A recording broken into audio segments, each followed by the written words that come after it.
Hello everyone, my name is Yash. I am 19-year-old engineering student. I am doing freelancing work as a web developer और पहले as a graphic designer भी काम किया है. During this time I meet some extraordinary people और मुझे उनसे बहुत कुछ सीखने को मिला. तो इस पॉडकास्ट का स्टार्ट करने का मेन रीज़न यही है कि मैं अपनी मन की बात आप तक पहुंचा सकूं और आपको भी कुछ ऐसे लोगों से मिला सकूं जो अपनी अपनी फील्ड में अच्छा कर रहे हैं और आगे भी अच्छा करेंगे. स्टार्टिंग के एपिसोड में हम टीनेजर्स पे ज़्यादा फोकस करेंगे. हम कुछ ऐसे टीनेजर्स से मिलेंगे जो कि अभी कम एज से ही अपना स्टार्टअप कर रहे हैं और as a freelancer as a content creator work कर रहे हैं. आज हमारे साथ है Aditya, 12-year-old graphic designer. Together we spell out mindset of young kids और ग्राफिक डिज़ाइन में कौन सी अपॉर्चुनिटीज़ है. विदाउट वेस्टिंग टाइम, लेट्स गो.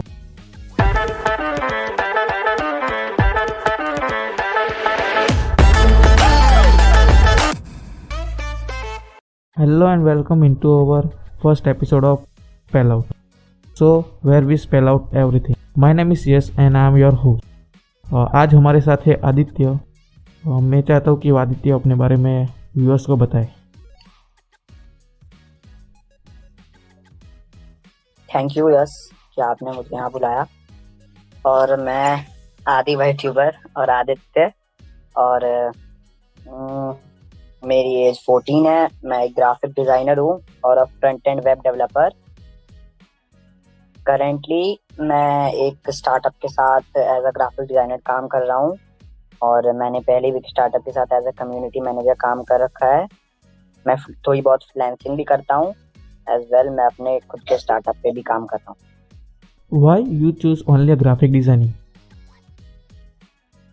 तो फर्स्ट ऑफ ऑल जहाँ तक मुझे पता है as a graphic designer, graphic designing में या किसी भी टाइप की डिज़ाइनिंग में nothing matters except your creativity, right. तो यही सोच के कि मैं पहले से कोडिंग कर रहा था, मैंने ऐप डेवलपमेंट भी सीखी और मैं अभी भी फ्रंट एंड डेवलपमेंट सीख रहा हूँ. तो जहाँ तक जितना इंटरेस्टिंग मुझे कोडिंग लग रहा था उतना इंटरेस्टिंग मुझे ग्राफिक डिज़ाइनिंग लगा, क्योंकि क्रिएटिविटी मुझे ज़्यादा पसंद है. मुझे डिज़ाइन करना चीज़ों को अच्छा लगता है. I am not a good painter और जो स्केच करते हैं मैं ड्रॉ नहीं कर पाता, बट मुझे कुछ क्रिएटिव बनाना पसंद है. दैट्स वाई मैं अपने वेबसाइट भी जो मैं थोड़ी बहुत अभी बनाता हूँ वो भी मैं थोड़ा दूसरों से अलग बनाने की कोशिश करता हूँ. और इसी वजह से मैंने ग्राफिक डिज़ाइनिंग को चुना और उससे मैंने उसको सीखना स्टार्ट किया. As a graphic designer, color combination is very important in graphic designing. Your take on this? तो सबसे पहले किस ब्रांड के लिए और किस टॉपिक पे हम कलर बना रहे हैं या फिर कहाँ हम कलर चूज़ कर रहे हैं और क्यों चूज़ कर रहे हैं, उसके पीछे इंटेंशन क्या है हमारा. तो अगर हम कभी भी कलर चूज़ करते हैं किसी भी वे में तो हम सबसे पहले सोचते हैं कि वो ब्रांड कौन सा है. तो अगर हम कभी भी किसी चीज़ को किसी के लिए भी डिज़ाइन कर रहे हैं तो सबसे पहले उनका ब्रांड कलर मैटर करता है, क्योंकि एज अ ब्रांड हर एक ब्रांड के पास खुद का एक ब्रांड कलर होता है. तो हम उसके ब्रांड कलर पे काम कर सकते हैं. और अगर आप अपने से कलर सोच रहे हैं तो मैं बस इतना सोचता हूँ कि मेरा जो पीछे का बैकग्राउंड जो होना चाहिए उसका जो कलर है वो हमेशा ज़्यादातर मैं डार्क रखता हूँ और ऊपर का टेक्स्ट या भी जो स्टाइल है वो मेरा लाइट कलर होता है. ग्राफिक डिज़ाइनिंग का मेन काम यही है कि इससे यूज़र को इंटरेक्ट करने में आसानी हो. आप ये जिस ब्रांड या प्रोडक्ट के लिए डिज़ाइन कर रहे हो उसके लिए तो ये इम्पोर्टेंट है ही, लेकिन साथ में उसके लिए भी जो यूज़र है जो प्रोडक्ट को यूज़ करने वाला है उसको भी अट्रैक्ट करनी चाहिए. ऑनर को अट्रैक्ट करने से बहुत ज़्यादा मैटर करता है कि वो यूज़र को अट्रैक्ट करना. हाँ, तो यूज़र भी इसमें इतना इम्पोर्टेंट है जितना कि जो इस ब्रांड के लिए वो ग्राफिक.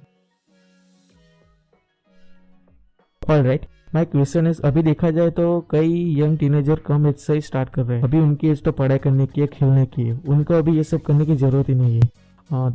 ये सारी चीज़ें फ्रीलांसिंग हो गई, ग्राफिक डिज़ाइनिंग हो गई, आज के टीनेजर को ये सब अट्रैक्ट क्यों कर रही है?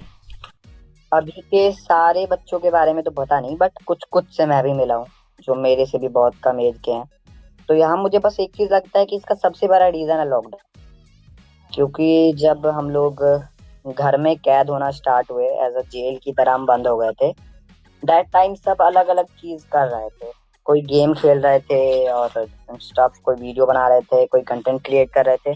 तो उसके बाद जिसको जो चीज़ इंटरेस्टिंग लगी उसने उस पर वर्क करना स्टार्ट किया। उसके बाद हमें पता चला कि उसके ऊपर करियर भी है एंड अलग अलग थिंग्स। तो उसके बाद मैंने स्टार्ट किया, बाकी और लोगों का तो पता नहीं। रिसेंटली देखा जाए तो बहुत सारे एडटेक प्लेटफॉर्म आ गए हैं जो अभी से यंग टीनेजर को कोडिंग और कई सॉफ्ट स्किल सिखाने का दावा करते हैं, लेकिन कुछ लोगों का मानना यह है कि ये सब वेस्ट ऑफ टाइम है और वेस्ट ऑफ मनी भी। For an example, white hand Julian हो गया, बायजूस, फिर अकेडमी और भी ऐसे बहुत सारे इंस्टीट्यूट है। तो क्या ये प्लेटफॉर्म वर्जित है या फिर इनसे कुछ हो सकता है या नहीं हो सकता? हाँ, होने के लिए हो सकता है, बट सबसे पहले होता है कि टेक के फील्ड में, जब आप टेक्नोलॉजी के फील्ड में जाते हैं तो बहुत सारे अलग अलग स्टफ होते हैं, अलग अलग चीजें होती है जो आप सीख सकते हो और जो आप कर सकते हो, है ना। तो अगर आपको ग्राफिक डिजाइनिंग सीखनी है या फिर कोडिंग सीखनी है तो उसमें आपका खुद का इंटरेस्ट मैटर करता है। और जो बात रही एडटेक कंपनियों की और जो सिखाते हैं, तो सबसे पहले मेरा मानना ये है कि जो कंपनीज हैं, एज की मैं अभी बायजूस से पढ़ चुका हूँ, तो उनकी स्टडी ठीक थी, राइट, वो पढ़ा अच्छा रहे थे। अब बात फील्ड रही करियर की और स्किल्स सिखा रहे हैं वो बच्चों को, तो वो स्किल्स सिखा रहे हैं ये ठीक है, बट लोगों का हाइप बन गया कि अगर बायजूस से एक बच्चा कोडिंग सीख के अगर कुछ एक्चुअल डेवलप कर लिया, दैट मीन सब कोडिंग ही सीखते हैं। और ऐसा नहीं होता है, सब नहीं कर पाते हैं, सबकी अपनी अपनी थिंकिंग होती है, सबका अपना अपना ब्रेन होता है, सब अपनी अपनी माइंड को यूज करते हैं, राइट। तो उस हिसाब से आपको चूज करना चाहिए, बट उससे पहले बहुत सोचना चाहिए कि आपको क्या सबसे ज्यादा अट्रैक्ट कर रहा है और आपको सबसे ज्यादा इंटरेस्टिंग क्या लग रहा है। एडटेक प्लेटफॉर्म्स बहुत सारे हैं, आप कहीं से भी सीख सकते हो, लेकिन ध्यान देना चाहिए कि कहीं उनके टीचर्स को अगर नहीं आता होगा तो क्या ही फायदा, आप अपना अपना पैसा टाइम दोनों वेस्ट करोगे और देन आप कुछ सीख नहीं पाओगे। तो सबसे पहले आप फ्री रिसोर्सेज से एक्सप्लोर कर सकते हो अलग अलग चीजों को, उसके बाद आपको जो इंटरेस्टिंग लगे उसमें आप पेड या फिर उसके बाद भी फ्री से। ने बात की वाइट हेड जूनियर, चिंटू वाला जो एड बहुत वायरल हुआ था उस टाइम, बहुत हिट मिली थी इस चीज़ को और वैसे सही भी था वो। लेकिन फिर सबको ऐसा लगता है कि कोडिंग और डिज़ाइनिंग का काम यंग टीनेजर के बस की बात नहीं है। पर्सनली मैंने भी कई प्रॉब्लम फेस की थी और सबको होती ही है। तो क्या ये कितना मुश्किल है ये? हाँ, बट एक चीज है, ये मुश्किल है, ये मैं भी जानता हूँ। पर दैट टाइम जब आप किसी भी चीज में आप मतलब इतने ज्यादा इंटरेस्टेड हो जाते हो कि आपको अब ये रहता है कि मुझे करना है तो करना है, और उस टाइम आप कर लेते हो उस चीज को, है ना। तो अगर ट्राई करते हो और आपका इंटेंशन है करने का, तब डेफिनेटली आप कर सकते हो। तो अब ग्राफिक डिज़ाइनिंग की बात करें तो कौन से टूल सॉफ्टवेयर यूज़ होते हैं जो इम्पोर्टेंट है? मैंने कुछ लोगों को देखा है कि वो सिर्फ कैनवा का ही यूज़ करते हैं। वो एक अच्छा टूल है, पर ग्राफिक डिज़ाइनिंग में इससे भी आगे बहुत कुछ है। तो ग्राफिक डिजाइनिंग में बहुत सारी अलग अलग चीजें होती है। ग्राफिक डिजाइनिंग में टेक्स्ट, फॉन्ट, स्टाइल और डिफरेंट स्टफ, लेकिन सबसे ज्यादा जो मैटर करता है वो बस आपका होता है कि आप चूज क्या कर रहे हो। लाइक कैनवा एक ग्रेट टूल है, बट मैं खुद को ग्राफिक डिजाइनर बोल पाता हूँ, उसका मेन रीजन कैनवा नहीं है। मैं कैनवा शुरू ही किया हूँ डिजाइन करना, क्योंकि कैनवा हमको कुछ टेम्पलेट नहीं, मैं टेम्पलेट यूज नहीं करता, तो कैनवा कुछ एलिमेंट दे देते हैं जो कि आपको गूगल से बाद में फाइंड करना नहीं पड़ेगा, आप वहीं से यूज कर सकते हो। मैं बस इसी रीजन से कैनवा यूज करता हूँ। बाकी डिजाइन करने के लिए सबसे पहले आपको ऐसी चीजें ट्राई करनी चाहिए जो आपको टेम्पलेट नहीं देती हैं, तो आपको स्टार्टिंग से एंड तक खुद ही बनाना पड़ेगा। और उस टाइम अगर आप बना लेते हो अच्छा चीज, कुछ अच्छा डेवलप कर सकते हो, उस पर आप बना सकते हो, दैट टाइम आप खुद को ग्राफिक डिजाइनर कह सकते हो। इस टाइम देखा जाए तो ग्राफिक डिज़ाइन की बहुत मांग है। अभी सबको ग्रो करने के लिए डिजिटली अवेलेबल रहना बहुत ज़रूरी हो गया है। और एक कंपनी हो गई, ब्रांड हो गया, या कोई इंडिविजुअल डिजिटली प्रेजेंस बनाए रखने के लिए उसको ग्राफिक की ज़रूरत पड़ेगी। लेकिन ग्राफिक डिज़ाइनिंग की मांग के साथ साथ बहुत सारे नए ग्राफिक डिज़ाइन भी आ रहे हैं और ये आंकड़ा बढ़ता ही जा रहा है। ऐसे में इसमें कौन सी करियर अपॉर्चुनिटीज अभी है और आगे आने वाली है? तो फ्रीलांसिंग में अपॉर्चुनिटी है आपके पास, लेकिन अवेयरनेस नहीं है अलग अलग चीजों को लेकर। जैसे कि मैंने बहुत सारे ग्राफिक डिजाइनर से मिले जिनका सोशल प्लेटफॉर्म नहीं है। तो सबसे पहले एज अ ग्राफिक डिजाइनर अगर आपको फ्रीलांसिंग करना है तो आपको हर एक सोशल प्लेटफॉर्म पे आप होने चाहिए।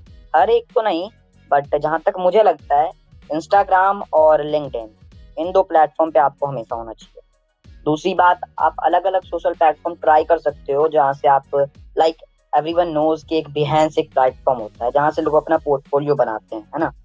तो वहां से मैंने भी अपना पोर्टफोलियो बनाया। और एक बार एक क्लाइंट ने मुझे वहीं से अप्रोच किया। मैंने अप्रोच नहीं किया, उसने मुझे मेरा बिहेंस प्रोफाइल देखा और उसने मुझे अप्रोच किया। तो वहां भी आप एक्टिव हो सकते हो, वहां भी आप अपने पोस्ट कर सकते हो। और आपको दूसरी चीज, आपको जो अपने पोर्टफोलियो बनाना है वो कहीं भी एक्टिव चीजों पे बनाना है, राइट। कि आप किसी अपने वेबसाइट पे डाल रहे हो या फिर आपको ड्राइव से नहीं डालना है। क्योंकि जब आप कोई चीज किसी भी आदमी को भेजोगे, किसी भी क्लाइंट को भेजोगे अपना पोर्टफोलियो, और उस टाइम अगर आपका पोर्टफोलियो नहीं खुल पाया तो तब दिक्कत हो सकता है। तो इसीलिए ड्राइव से अच्छा है बिहेंस, 99 डिजाइन और डिफरेंट स्टफ। और बात रही फ्रीलांसिंग की, तो आप फ्रीलांसिंग कर सकते हो, बट थोड़ा सा मुश्किल आता है बिकॉज आपको नेटवर्क बिल्ड करना रहता है इसका। तो उसके लिए आप लिंक्डइन और डिस्कॉर्ड, दो प्लेटफॉर्म्स हैं जहाँ से आप अच्छे और बड़े लोगों के साथ, बड़े नहीं बोल सकते लेकिन जो एक अच्छे लेवल पे काम कर रहे हैं अभी, उनके साथ नेटवर्क बिल्ड कर सकते हो। वो आपको क्लाइंट भी हो सकते हैं, एज अ फ्रेंड आपके फ्रेंड भी बन जाएंगे, जो आपको गाइड भी कर सकते हैं एज अ मेंटर। तो आप सोशल प्लेटफॉर्म से फ्रीलांसिंग का काम आपको मिल सकता है, इतना मुश्किल नहीं है काम लेना। जो ये फ्रीलांसिंग प्लेटफॉर्म है उसमें ये चीज़ एक होती है कि एक तरफ आप हो जिसने जस्ट अभी स्टार्ट ही किया है, और दूसरी तरफ एक और पर्सन है जो वही काम पिछले 10 साल से कर रहा है, और वहाँ आपका कंपटीशन सीधा उससे होगा जो 10 साल से काम कर रहा है, और क्लाइंट मिलना यहाँ पे मुश्किल हो गया है। राइट। तो जहां तक मुझे भी लगता है, फाइवर, अपवर्क या freelancer.com, इन सारे साइट्स पे ट्रैफिक इतनी ज्यादा है कि मतलब अगर आप बहुत अच्छा कुछ काम करते हो फिर भी क्लाइंट्स वहां से मिलना थोड़ा मुश्किल है। आप अपना वर्क डाल सकते हो, आप अपने पैकेजेस डाल सकते हो, वहां पे क्लाइंट आपको मिल सकते हैं, लेकिन मिलने के चांस बहुत ज्यादा कम होते हैं। दैट्स व्हाई यहाँ आपको थोड़ी बहुत प्रॉब्लम आ सकती है, लेकिन ज्यादा नहीं, कुछ क्लाइंट्स तो आपको मिल ही सकते हैं वहां से। अगर आप अपने नए नए प्रोजेक्ट्स और डिफरेंट स्टफ आप डालते रहोगे अलग अलग चीजों, तो आपको क्लाइंट्स मिल जाएंगे।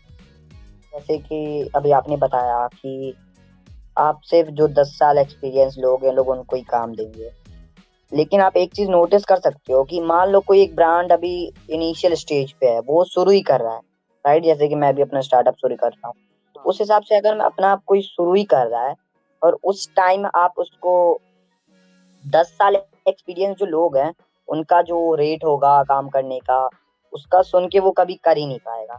तो दैट टाइम इसी वजह से लोग नए लोगों को हायर करते हैं, फ्रेशर्स को, क्योंकि वो उतना पे नहीं कर पाते जितना एक्सपीरियंस लोगों को चाहिए। तो इसी वजह से फ्रेशर्स भी हायर हो पाते हैं, वरना तो फिर फ्रेशर्स जल्दी हायर होना उन लोगों के लिए मुश्किल था, बट इसीलिए वो हायर हो पाते हैं। फ्रीलांसिंग की तो बात कर ली हमने, उसके अलावा और कौन सी अपॉर्चुनिटीज़ है इसमें? हाँ, तो सबसे पहले आप जॉब भी पा सकते हो कहीं भी। और ये सबसे अच्छी चीज है कि आप अगर जॉब भी करते हो पार्ट टाइम, तो आप एक कंपनी के साथ नहीं 2-3 कंपनी के साथ भी काम कर सकते हो as a graphic designer, not a freelancer.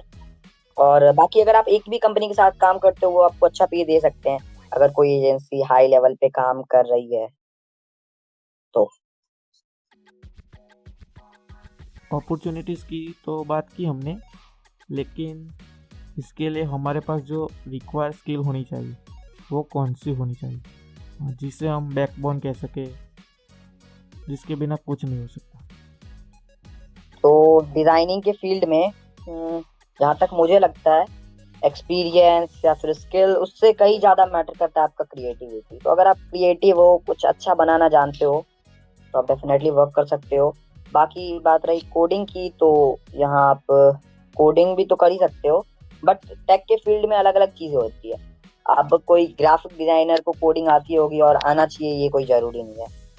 तो अगर प्रोग्रामर है या फिर कोडर है, वेब डेवलपर है, तो उसको कोडिंग आना चाहिए। ग्राफिक डिज़ाइनिंग का आगे क्या फ्यूचर है इंडिया में, और क्या हो सकता है? तो अभी तो हाल ठीक ठाक है, बट जैसे ग्राफिक डिजाइनर्स, तो वो अभी काम तो कर पा रहे हैं, बट एक्चुअल में वो खुद उतने अवेयर नहीं है जितना अगर आप ग्राफिक डिजाइनिंग आपको आती भी है फिर भी आप क्लाइंट आपको नहीं मिल पा रहे हैं। तो उसका रीजन क्या है? उसके पीछे बस इतना रीजन है कि आपको जहाँ होना चाहिए, जहाँ आपको लोगों से कनेक्ट होना चाहिए, वहाँ आप कनेक्टेड नहीं हो लोगों से, राइट।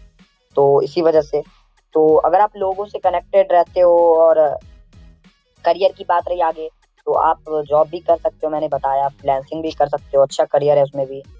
और आप अगर ग्राफिक डिजाइनिंग आपको बहुत अच्छे से आती है, तो आप UI UX, वेब डिजाइनिंग और डिफरेंट स्टफ आगे चल के सीख सकते हो, जिससे आप खुद का एजेंसी या फ्रीलांसिंग में अलग अलग चीज कर सकते हो डिजाइनिंग के फील्ड पे। और बाकी अगर आप ग्राफिक डिजाइनर भी हो तो आपके पास करियर ऑप्शन सही है, आप किसी भी ब्रांड के साथ काम कर सकते हो। हर एक ब्रांड के पास डेफिनेटली 2 या 3 ग्राफिक डिजाइनर्स होते ही हैं, हर एक ब्रांड के पास। इनिशियल स्टेज में हर एक ब्रांड के पास, जो शुरू भी करते हैं उनके पास भी एक ग्राफिक डिजाइनर तो होते ही है, और आप फ्रीलांसिंग भी कर ही सकते हो। स्कोप तो अच्छा है आगे चल के future. Building connection is the most important thing. अगर आप किसी के पास जाओगे नहीं तब तक आपको पता नहीं चलेगा कि आपका काम कैसा है, और इसके लिए आपकी कम्युनिकेशन स्किल बहुत अच्छी होनी चाहिए। अगर आप किसी के पास जाओगे तो आपको पता चलेगा कि आपने ये गलती की और सजेशन मिलेगा। नेटवर्क बनाने के लिए तो आप लिंक्डइन, डिस्कॉर्ड, इंस्टाग्राम कहीं भी यूज कर सकते हो। बाकी बहुत सारे सर्वर्स हैं डिस्कॉर्ड पे, जहाँ आप नए नए लोगों के साथ कनेक्ट कर सकते हो, जो आपको हेल्प भी करेंगे, और उससे आप उनसे फ्रेंडशिप भी कर सकते हो, नॉट जस्ट अपने प्रॉफिट के लिए, बट अगर आप उनसे फ्रेंडशिप करते हो तो आप एक दूसरे की हेल्प कर पाओगे। और अपना वर्क, जैसे मान लो डिफरेंट बहुत सारे सर्वर है, मिलियंस लोग हैं डिस्कॉर्ड के सर्वर्स पे, तो वहाँ आप जाओ, अपना शोकेस वर्क का ज़्यादातर में होता है एक चैनल, तो आप वहाँ अपना वर्क दिखा सकते हो, क्योंकि वहाँ अगर कोई भी हायर करने के लिए आएगा, उसको आपका एक भी डिज़ाइन क्या अच्छा लगेगा तो वो आपसे बात करना तो चाहेगा ना। इन पे, इंस्टा पे, जहाँ भी आप ट्राई कर सकते हो, क्योंकि फेसबुक और ट्विटर पे जल्दी काम मिलना थोड़ा सा मुझे लगता है मुश्किल है। बाकी मैं ट्विटर थोड़ा बहुत यूज़ करता हूँ, फेसबुक तो यूज़ नहीं करता, बट ट्विटर यूज़ करता हूँ, तो मुझे पता है इंस्टाग्राम और लिंक्डइन ज़्यादा बेटर है काम के लिए। और इंस्टाग्राम से भी सबसे ज़्यादा लिंक्डइन और डिस्कॉर्ड, 2 प्लेटफॉर्म्स से आप नेटवर्क भी बना सकते हो लोगों के साथ, और आपको काम भी मिल जाएगा एज फ्रीलांसर और ग्राफिक डिजाइनर। तो हमने आज बात की आदित्य से, how kids thinking about everything, graphic designing क्या होती है, हाउ ही स्टार्टेड और आगे उसके क्या क्या प्लान है। That's it, this is my first podcast video. I am just trying, for me introvert just trying to be an extrovert. तो इसमें गलतियाँ मैंने बहुत की होगी, पर टाइम के साथ बेटर करने की कोशिश करूँगा। आई होप कि आप लोगों को ये एपिसोड अच्छा लगा होगा। मिलते हैं नेक्स्ट एपिसोड में with another guest. Till then keep being awesome.